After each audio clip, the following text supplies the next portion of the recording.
Hey everybody, it's Jimmy here at the CLT Life, and I'm at the club at Longview today in Waxhaw, North Carolina with Chris, the Beeman, aka the Charlotte golfer.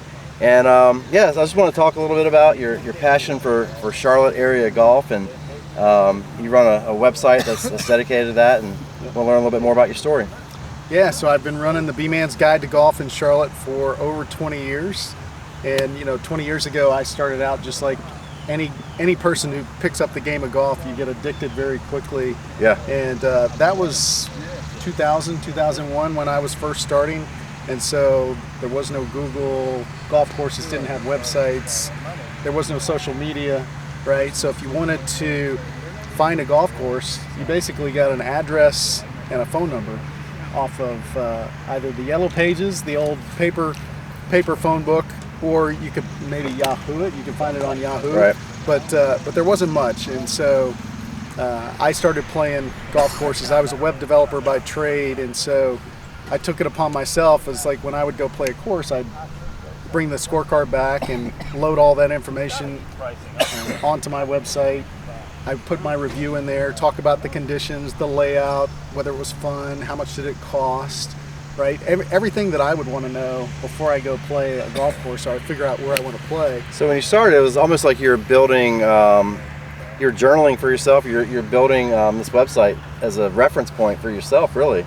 That's absolutely true. It's like I put it out there so other people could benefit from it, but really I wanted to have all that information in one place, and there wasn't anything out there yet. And after a few years, I upgraded the site so anybody could register and post their own reviews of golf courses. So that helped me because there's almost 50 golf courses within an hour of Charlotte, so I can't play them all the time. And so it'd be nice if you could. But. Yeah. So I use my site as much as anybody else does, because if I'm going to play a course I haven't played in a while, I'll just look on my site and see what the latest review is, what's the latest feedback I've been getting about the course. Should I go play there? How much is it going to cost? Things like that. So how many contributors do you have to the site, or is it just anybody who wants to go out there and play a course can review it? So it's a combination of people that register on my site, which there's probably 300 or 400 or 500 people that have registered and posted reviews over the years. Mm-hmm. I just did a Charlotte golf survey and I got over 125 responses to that. People telling me what their favorite courses were, and that was just over a couple weeks. And so I get a lot of feedback, kind of just playing golf with people, mm-hmm. or having conversations, off the course with friends. It's like they'll tell me, it's like, oh, I played this course last week and they had just aerated and we got charged full price. It wasn't a great deal. Or they'll tell me, it's like, oh, have you played this course? Mm-hmm. I've only seen a few reviews on the website. I was like, well, you post the review, right? I'd much rather. They come from somebody who's actually played out there and has an opinion, because I love getting different opinions. And when everybody has an opinion, and golf courses are one of those things. If you play a decent amount, then you're always comparing, one course to the other. Right, and there's, different types of golfers, different skill set golfers will appreciate different things about a golf course, mm-hmm. and so, I try to write my reviews to help everybody, all skill levels, right? It's like there's better golfers that are going to want to know how long is the course, how tough is it, right? What kind of shape the greens are in. And then there's other people that may play a handful of rounds a year, and they just want to know, hey, is there a beverage cart on the course? Right. How much is it going to cost me to play? How crowded is it? Right? Do they mind if someone shoots 120? Is that okay? Right. So depends on how many divots you're taking, right? And if you're repairing them, I guess. You just got to fill your divots. Right. Fix your ball marks. So tell me a little bit about. So we've been hanging out talking for about an hour or so, and you're pretty. To me, my impression is you're a pretty laid back, easygoing guy. Yeah. But your outfits are pretty loud. So let's talk about that, because if you go on this guy's website or his Instagram page, he always has very colorful outfits. You're always wearing the fedora. So what's the story? What's the backstory there? It's a combination of things. I think part of it is when I dress like this and it's a little outrageous and I make people laugh and it gets a lot of chatter. It reminds me that golf's a game and I'm here to have fun, mm-hmm. right? So it keeps me in the right mindset. But it's funny, these last few years, as my social media following's grown and the website's gotten more attention, people recognize me now because I'm wearing the fedoras out on the course, or when they see me out at Top Golf or something like that. Are you wearing the fedora at Harris Teeter, or? I pretty much don't leave the house without a fedora on. Yeah.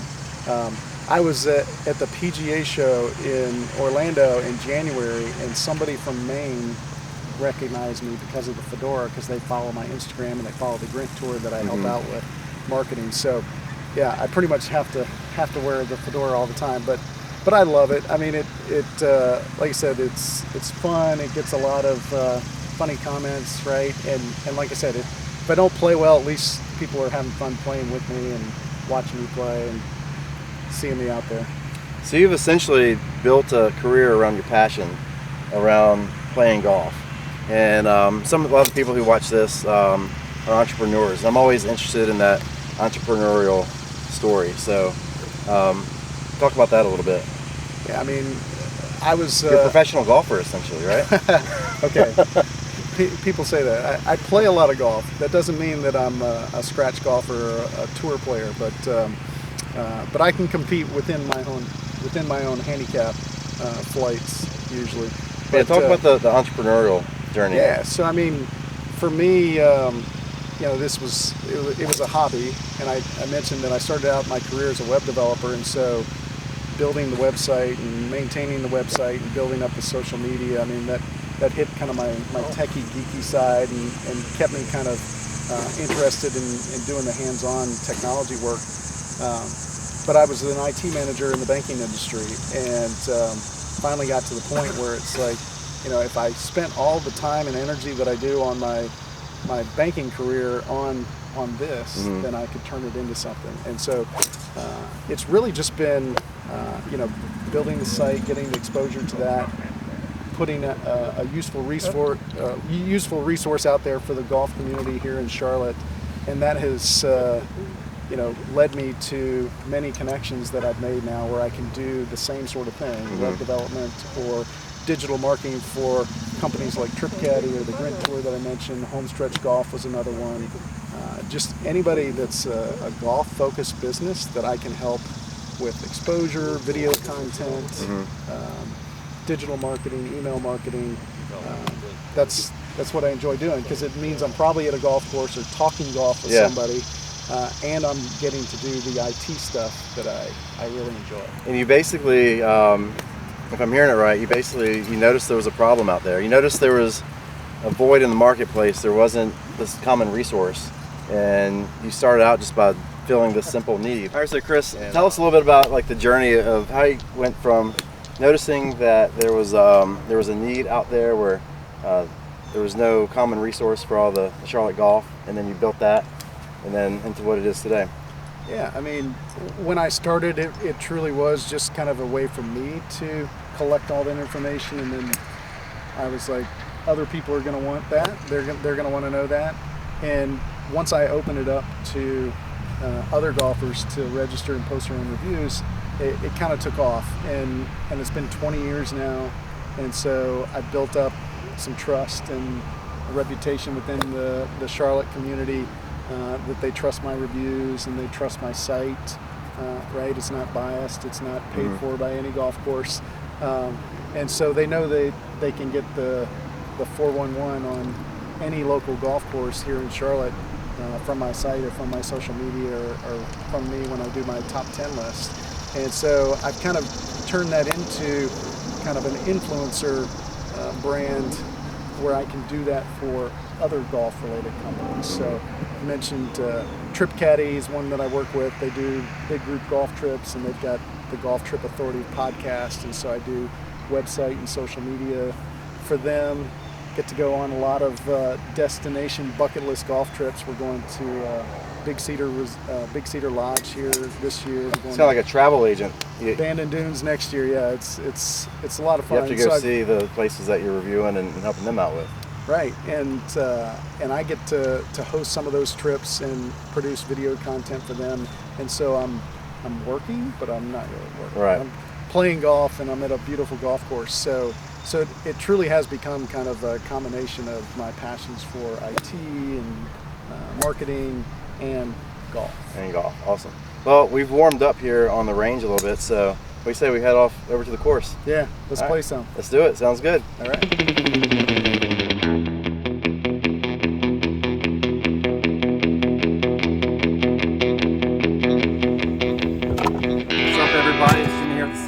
Life, hanging out with Chris the Beeman, Beeman, aka Charlotte Golfer. Yes, sir. What's up, man? We're out here on Longview. What a day it is out here. It's a little hot, but it's hardly a cloud in the sky. It's beautiful, sun washed, and It's a Tuesday and we're playing golf. we have the back nine to ourselves just about. So this is what, the 15th or 16th hole? Oh, sure. I hit the best drive of the round on the last hole. He didn't get that one. Yeah. Now he's got me hitting a 7-wood on a par 3 because this is playing 170 yards today. All right, let's see what we can do. It's gonna be a nice, easy swing. How to do it. What did we talk about? Tempo. Tempo, yep. Don't overdo it.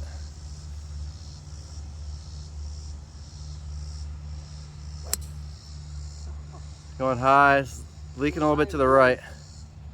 The easy swing part was right, the Yeah. direction was not. All right, see what I can do here. Fairway swale there.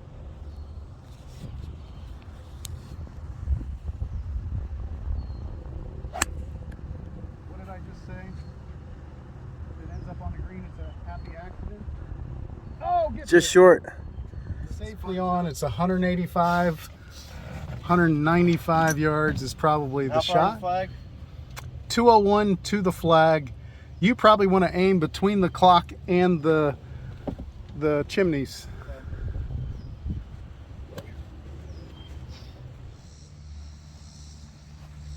All right, here we go. I'll get you on this one.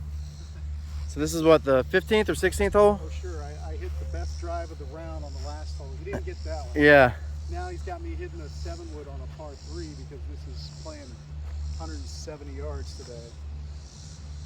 All right, let's see what we can do. It's gonna be a nice, easy swing. How to do it. What did we talk about? Tempo. Tempo, yep. Don't overdo it.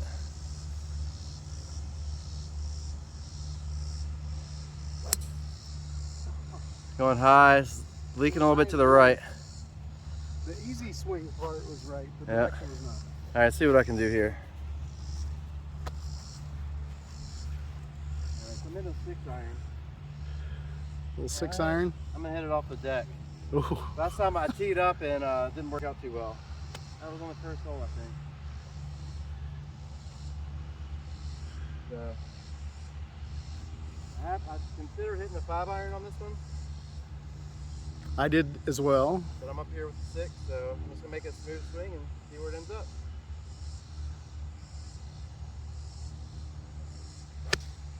Oh, that was not a very good swing.